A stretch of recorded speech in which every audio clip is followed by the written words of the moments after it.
নমস্কার বন্ধুরা, সুলেখা রান্নাঘরে। চলো ডিম দিয়ে একটা পালং শাকের রেসিপি করে দেখাচ্ছি। তা কীভাবে করছি আপনাদের সাথে শেয়ার করছি। পালং শাকের এগুলো ছোট ছোট একটু টুকরো করে নেব।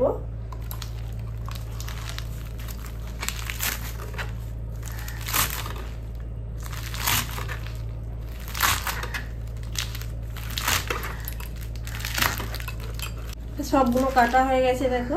এখন একটা পাত্রের মধ্যে তুলে নিলাম। এইখানে দেখো ছোট পেঁয়াজ কলি।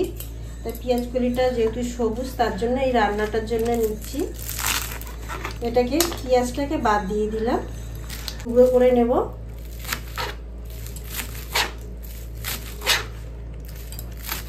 এখানে দেখো কয়েকটা কাঁচা লঙ্কা নিয়েছি। কাঁচা লঙ্কাগুলোকে পেঁয়াজ কলির সাথে ছোট ছোট টুকরো করে নিয়ে নেব।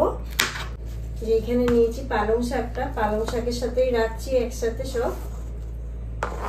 এইখানে দেখো ধনে পাতা নিয়েছি, আর এইখানে নিয়েছি রসুন কয়েকটা কোয়া। এবারে ধনে পাতাগুলো ছোট ছোট টুকরো করে নিচ্ছি।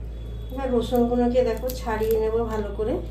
রসুনটা দেখো সব ছাড়ানো হয়ে গেছে। এবারে এটাকেও ছোট ছোট টুকরো করে নিচ্ছি। আর যাদের কাছে পেঁয়াজের পাতা নেই, পেঁয়াজ কলি কিংবা থাকলে বা হবে, পেঁয়াজ দিয়ে করতে পারো রান্নাটা। এখানে আমি পেঁয়াজ দিচ্ছি না, যেহেতু পেঁয়াজ কলি দিয়ে রান্নাটা হবে। এখানে দেখো কড়াই বসিয়ে দিয়েছি। কড়াইতে দিচ্ছি সাদা তেল। আপনারা চাইলে এটা সর্ষে তেলেও করতে পারো। তেলটা গরম হয়ে গেছে। প্রথম দিয়ে দিলাম রসুনটা। রসুনটা দেখো হালকা লাল হয়ে গেছে। এবারে দিয়ে দেবো পালং শাকটা, দিয়ে দিচ্ছি। সব পালং শাক কড়াইতে দেওয়া হয়ে গেছে। একটু ভালো করে উল্টে পাল্টে দিচ্ছি। একটু ঢাকনা দিয়ে দিচ্ছি একটু। দেখো 5 মিনিট হয়ে গেছে ঢাকনা দিয়ে রেখেছিলাম। তা দেখো জিনিসটা পুরো এখানে জল উঠে গেছে আর হালকাভাবে সব সিদ্ধ হয়ে গেছে। এবারে আমি গ্যাসটাকে দেখো একটা কড়াই থেকে ঢেলে নিয়েছি, একটু ঠান্ডা হতে দেবো। তা ডিমগুলোকে ভালো করে নুন হলুদ মাখিয়ে নেবো। মাখানো হয়ে গেছে দেখো। ডিমগুলো একটা অন্য কড়াইতে ভেজে নিচ্ছি আমি। ভাজার আগে একটু কড়াইতে নুন দিয়ে দিলাম। এবার ডিমগুলো দিয়ে দিচ্ছি। তেল গরম হয়ে গেছে। তো ডিমটা দেখো পুরো ভাজা হয়ে গেছে। আর এখানে দেখো আমি একটা মিক্সির জার নিয়েছি। এবারে ওগুলোকে ঠান্ডা হয়ে গেছে, এটা একটু পেস্ট করে নেব।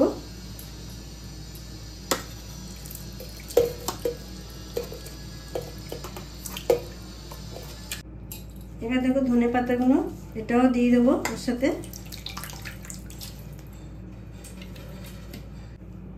ধনে পাতাটা দিয়ে দিয়েছি, এটা বন্ধ করে দিলাম। আর দেখো কড়াইটা বসিয়ে দিয়েছি। এদিকে পেস্ট হয়ে গেছে একদম পুরো। দেখো এখানে কড়াইতে দিয়ে দিচ্ছি সাদা তেল। প্রথম দিয়ে দিলাম দারচিনি, লবঙ্গ, এলাচ ভালো করে শিলে একটু থেতে করে নিয়েছি, নিয়ে দিয়ে দিচ্ছি একটা লঙ্কা, কাশ্মীরি লঙ্কা। হয়ে গেছে। এখানে দেখো গোটা জিরে দিয়ে দিলাম অল্প করে। তেলটার মধ্যে দিয়ে দিচ্ছি টমেটো পেস্ট করা। দিয়ে দিচ্ছি 1/2 চামচের মতন আদা। দেবো জিরের গুঁড়ো। নুনটা দিচ্ছি আন্দাজ মতন। একটু চিনি দিয়ে দিলাম আন্দাজ মতন। যে যেটা মিষ্টি খান সেই বুঝে দেবেন। টমেটো আদা মশলাটা ভালো করে কষা হয়ে গেছে। এবারে দিয়ে দিচ্ছি পেস্ট করা পালং শাকটা। তো দেখো এটা ধুয়ে জলটা দিয়ে দিলাম। তো দেখো ভালো করে 2-3 মিনিট নাড়ার পর তেল আর দেখা যাচ্ছে না, সব মশলার সাথে মাখানো হয়ে গেছে। চলো গ্রেভিগুলোকে একটা পাত্রে আমি এখানে ঢেলে নিচ্ছি। দেখো এবার দিয়ে দেবো ডিমগুলো। দেখো দেখো এখানে রান্নাটা পুরো তৈরি হয়ে গেছে। আর কত সুন্দর সাজিয়ে ফেলেছি, একদম পুরো রেডি হয়ে গেছে। আর এইভাবে পালং শাক দিয়ে একদম ডিমের রান্নাটা অবশ্যই বাড়িতে বানিয়ে দেখুন। আর দেখে যদি ভালো লাগে অবশ্যই চ্যানেলটাকে সাবস্ক্রাইব করবে, লাইক করবে, কমেন্ট করবে। আর পাশে থাকা অনুরোধ রইল আপনাদের।